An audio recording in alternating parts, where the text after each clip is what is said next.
17th November 2025. This is Compassion Digital Media. Thank you for trusting us in all social media platforms, including Facebook, YouTube, and on TikTok. Now, welcome and let's have a look at some of the topics we have prepared for you. A Chinese national who was seen harassing a worker at a Mabati factory in Eldoret, Uasin Gishu County, has been sacked. The company management has confirmed that the worker and the employee who crossed paths did not follow the right path, and this pushed the management to sack the Chinese national who, upon completion of investigation, will be deported to motherland. As our senior political reporter Mwana Hamisi Ibrahim now gives us more report on relation to the worrying incident. A video circulating on social media has sparkled outrage after a Chinese national was filmed assaulting a Kenyan worker at the TCM Mabati factory in Eldoret. In the clip, the supervisor is seen striking the Kenyan employee with an iron sheet and pushing him, a scene that has drawn fury and demands for accountability. The Central Organization of Trade Unions, led by Secretary General Francis Atwoli, has condemned the incident in strong terms. They describe it as a gross violence of the dignity and rights of Kenyan workers and have written to Interior Cabinet Secretary Kipchumba Murkomen calling for immediate deportation of the Chinese national. Meanwhile, the Chinese embassy in Kenya issued a statement expressing deep disappointment. They say they've asked all Chinese citizens in Kenya to follow local news.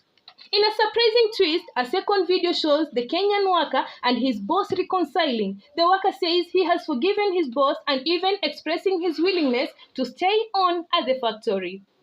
COTU, however, warned that this must not be treated as an isolated case. The union is also calling on the Kenyan government to strengthen labor protection in foreign owned enterprises, especially those employing locals under potentially abusive management. Reporting from Citizen Digital Media. Their graduation ceremonies this November and part of December. Either other universities have completed their graduation activities, including Maseno University. Other universities which are online include Egerton University, which will be carrying out graduation on date 28th, and Rongo University on date 27th. These and many more. Keep it here at Compassion Digital Media, because we are the #1 trusted news outlet. It is exactly 1 month and some few days since former Prime Minister and ODM former leader Raila Odinga was buried in Bondo sub-county. Either various leaders are now requesting harmony and peaceful coexistence within ODM party members after some chaotic assumptions and illusions were seen during the ODM at 20 celebration from Mangina in Mombasa County. Some leaders were seen supporting that Raila Odinga left them in broad-based government. Others claim that ODM must have its own independence and be in a position to decide for its future politics. And having this, Compassion International is also preparing to celebrate its Christmas Eve few weeks' time.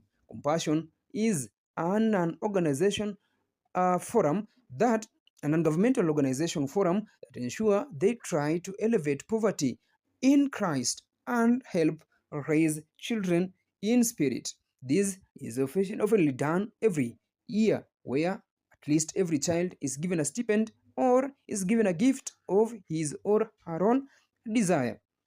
Now, having stepped near the closure of our news of the day, 2027 politics may be taking a new shape. President William Ruto is seen to be working closely on a motive to merge UDA and ODM so that he can use the ticket of one merger. This will not be easy task. Some more leaders from ODM party, including Secretary General Edwin Sifuna, are seen as tough task on this mission. Will he achieve the desire? Keep it here at Compassion Digital Media for all news updates, including politics, social news, business news, and sports news. Touching a little bit on sports, Italy was thrashed 4-1 by Norway, which secured the automatic qualification to 2026 World Cup and ensuring elimination of Italian team after failing to score maximum points needed for the same.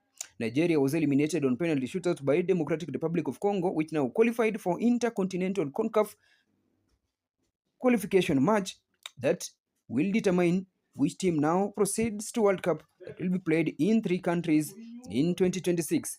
Let's meet tomorrow for more news updates. Stay here to Compassion Digital Media, because here is your number one trusted news source, your number one trusted media that will keep you updated on political, on sports news, and business news. I was a reporter and your news presenter, Newton Uma. Thank you.